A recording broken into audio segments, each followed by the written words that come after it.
Hi, my name's Phil and I live in Nottingham. And last month I lost my keys. Now I'm sure that your initial reaction to that statement isn't one of sympathy, but I'm not usually a forgetful person, so losing my keys really played on my mind. I began to worry about not being able to lock up my house, or drive my car, or even open the shed to be able to take my bike out for a ride. I looked high and low, near and far, retracing all of my footsteps, getting more and more anxious as time went on.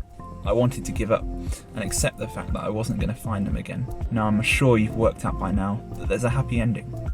I eventually found them, tucked away in the depth of my bag. There they were. Felt so much relief and celebrated not having to buy new copies of my key. I wonder, have you ever experienced the same thing? Losing something of great importance to you and spending a long time trying to find it. How did you feel? Was it stressful? Were you worried? What did you do when you found it?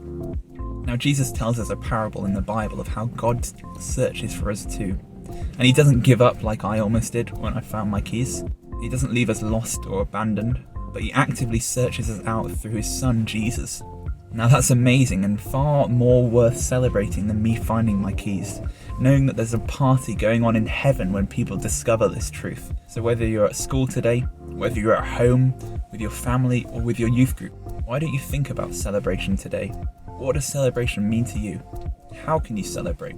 Now this year's been really tricky, and I know that we've all found it difficult to celebrate when there's so much sadness going on around us. But the amazing thing is that God celebrates over us even when we don't feel like celebrating, or even when we don't know that there's something to celebrate.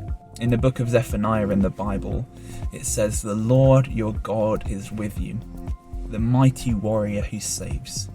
He will take great delight in you. In his love he will no longer rebuke you, but will rejoice over you with singing." This is amazing. God rejoices over us. He celebrates when we look to him, when we focus on him, when we give him our struggles, our anxieties.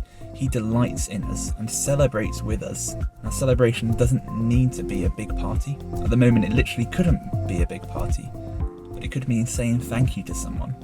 It could mean going on a walk and praising God for all of nature. It could mean lighting some candles and talking about your favourite moments over the last year with your family. So today, why don't you think about celebration?